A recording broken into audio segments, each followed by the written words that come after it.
Good Sunday morning, everyone. It is December the 22nd, and I am excited to come to you this morning with an update talking about three key things: Vladimir Putin, Joseph Biden, and the Oreshnik. But before we start that, you guys are aware that Professor Gertis and I are doing a joint NAFO campaign with all of you for some drone support, reconnaissance drones for the 54th Mechanized. And I am so excited that in just a little over 15 hours or so, we together are doing a phenomenal job. We want to say thank you in advance. We're very close to closing out this project. 265 of you wonderful people have donated to this project already, and we have raised $27,949 toward the goal, just a little bit north of $30,000. So looking forward to finishing that, getting myself to Ukraine, delivering good news and love that comes from you as these drones are delivered. I will then get to the 54th and get some thank yous from them, and you will see the guys that you are supporting. So thank you so much. That is the update as of now. As you can see, the only link in the description today is the link to help us finish off that project, and I believe we can do that today. Now, there are three three keys I want to talk about today in this morning update, and really it's about how Vladimir Putin is viewing the rest of the world. To be quite honest, the battle raging very intently last night on multiple fronts. There were strikes in different cities.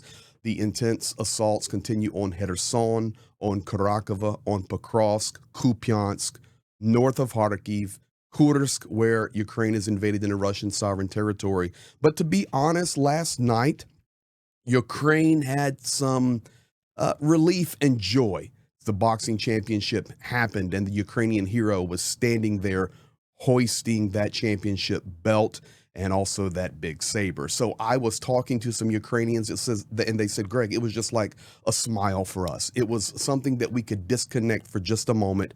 But guys, back this morning, we are back at it. The war never stopped. And there's some interesting things. I want to help you understand continually the mentality of the Kremlin and the mentality of Vladimir Putin. This guy is pure evil, and there will be no negotiating stopping him, in his words, unless it benefits him. So we will look at that going forward. You may ask, well, Greg, why are you putting in there Joseph Biden? Because Putin was asked specifically about Biden, and we get a hint at to where Putin is looking because he does not even mention Joseph Biden, recognizing that the transition of power coming in January is imminently approaching for the U.S. So without further talking about it, let's look at this, and then we'll discuss it for a moment. Today you were asked about Biden. In these final days of his administration, they're not hiding that they want to arm the Kiev regime to the teeth. They're talking about thousands of missiles. It looks like some kind of personal vendetta. What's your take on this? How do you view it? And after they've buried US-Russia relations in such a deep hole, is there any way to climb out? Can anything be done? And if so, should Russia have responded to global injustices? There were famous words: Russia isn't angry, Russia is focusing. As Russia focuses, during World War I, our former enemies became allies. But now everything's changing. Only Russia's interests remain constant. If we see opportunities to build relations with other countries, we're ready, but not at the expense of Russia's interests. It's up to them, not us, but we won't compromise our nation's interests. In recent history, our previous generation of politicians nearly destroyed our country, hoping to join the civilized world. That world only wanted a weakened Russia to dominate. Instead of making Russia an equal partner, they tried to finish us off. Sadly, that's how today's world works. We'll only act in Russia's interests. Is a third world war already underway? Look, we shouldn't scare anyone, but dangers are increasing. We see our current opponent escalating the situation. If they want to, let them make things worse. We'll always respond to any challenge. So there you have it, guys. That's the real story. He was asked about Biden. He didn't even mention Biden. I listened to the entire interview. I translated that part of it for you. Not one word mentioning Biden, not one word mentioning Trump, not one word mentioning any world leader. He talked in principles. Our enemies became our friends. He also talked about, times are different now. Things have changed. We will only do what is in the interest of Russia. We will only do what serves us. And did you hear the other statement in there? Our former leaders tried to bring us into the Western world, but all they did was basically destroy us. Who is he referring to there? Of course, he's referring to Mikhail Gorbachev, and also that time where they were working together out of uh, the Kremlin there in Moscow, sorry, with Ronald Reagan. The Reagan movie now out and got a lot of traction, showing a lot of the accuracies of what happened during that time. But Vladimir Putin stating very succinctly, very directly, that was a mistake. All they wanted to do was weaken us. All they wanted to do was bring us into their system. And the only thing that we will do is what will be in our interest. They also talked about arming Ukraine to the teeth, thousands of missiles trying to bury U.S. and Russian relations. Once again, I give you insight into the mind of Vladimir Putin and the Kremlin. He never mentioned Washington one time. He never mentioned Biden. That's why this is a key topic. He never mentioned Trump. Folks, you have to understand, Vladimir Putin thinks he is superior to everyone. You can't talk on the same level. Even in his relationships with people like Kim Jong-un, it is Vladimir Putin here, it is Kim Jong-un here. His relationships with Iran, it is Vladimir Putin here, it is Iran here.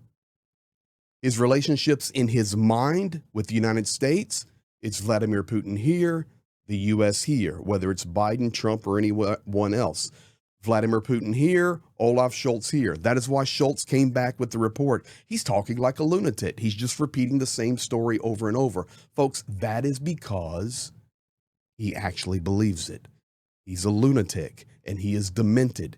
You read about World War II history. Some of you may be viewing this video that may even be old enough to remember a little bit of the Hitler mania and the World War II evil that the Nazi Germany led by Hitler was putting around the world and destroying the world system. We're seeing the same thing right now.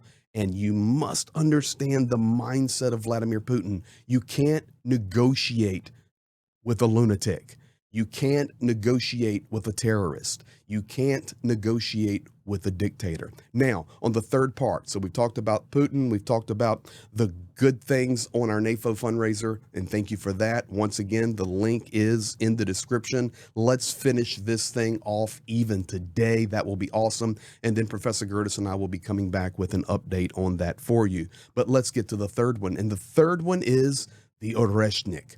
Now, folks, you may or may not understand completely, and I just do my best to help educate you. The Oreshnik really is a serious weapon. How many do they have? Ukraine says up to 10. That is from their intelligence. Of course, Vladimir Putin talking about putting them in production. Vladimir Putin and Lukashenko talking about stationing a 1 or 2 over in Belarus. All of that is just saber rattling, folks. But the reality is it's a serious weapon that has to be respected. And the world understands that, but Vladimir Putin is using that to his advantage right now. That test flight in combat situations on Dnipro. He will actually speak about that in just a second on the video clip I'm going to play you. This is a real key story today, and they do not stop talking about it. The Oreshnik, the Oreshnik. So here we go, talking down to the rest of the world, only Russian interest, only things that benefit us. And folks, while we're thinking about that, think about Europe. Think about the United States. All the things we have to deal with our own countries, our own systems, our own healthcare, our own people, our own immigration, and the list goes on and on and on for European countries, for the United States.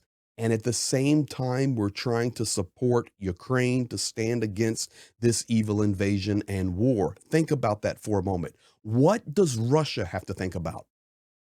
Nothing.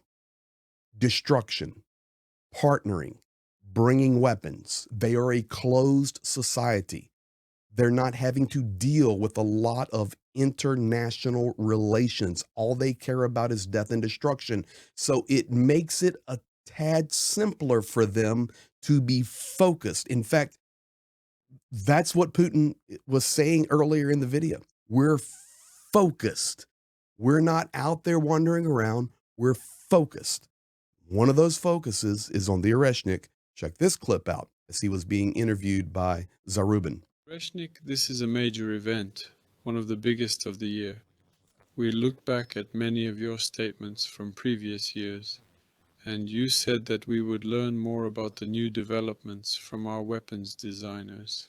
This shows how deeply involved you have been in the Oreshnik topic all this time. Oreshnik is not just the event of the year, it's a historic milestone in the space and rocket field. Nothing like this has ever happened before. It's the first time that there were different viewpoints on this matter within the Ministry of Defense. Ultimately, I sided with those who believed it should be produced and gave the direct order to do so. Allocate the necessary resources. I also agreed with those who felt the time had come to test it under combat conditions.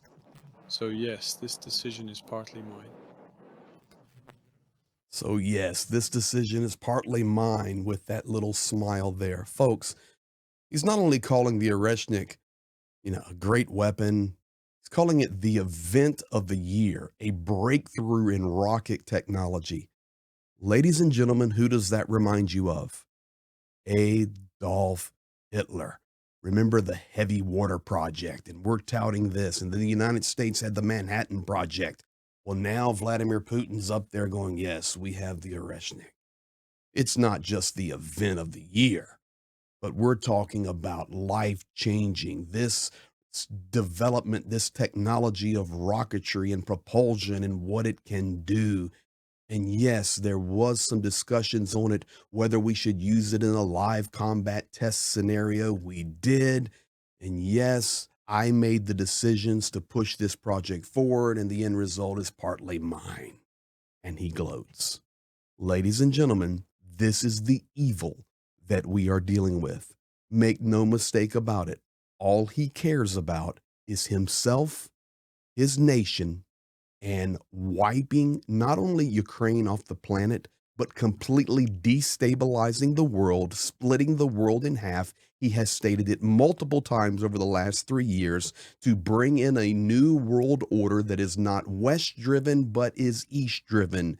As he would say to Xi Jinping, Kim Jong-un, and other lunatics, please join me and let's break free of this Western-led world. Let's break free of this dollar-driven world. Let's go forward with a new world order. Folks, this is the lunatic that we're dealing with, and these are the 3 key stories this morning. Once again, thank you.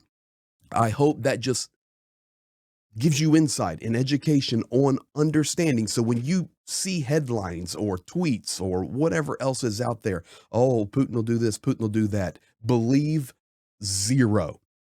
This morning, you have had insight into the reality and the mindset of that evil man. Once again, guys, thank you. We are so close, 27,949 as time of this recording with 265 donations. It's the only link in the description. Let's finish this off and get these reconnaissance drones to the 54th. We appreciate you. Thank you for being here. Thank you for sharing, liking, commenting, subscribing, doing all of those things.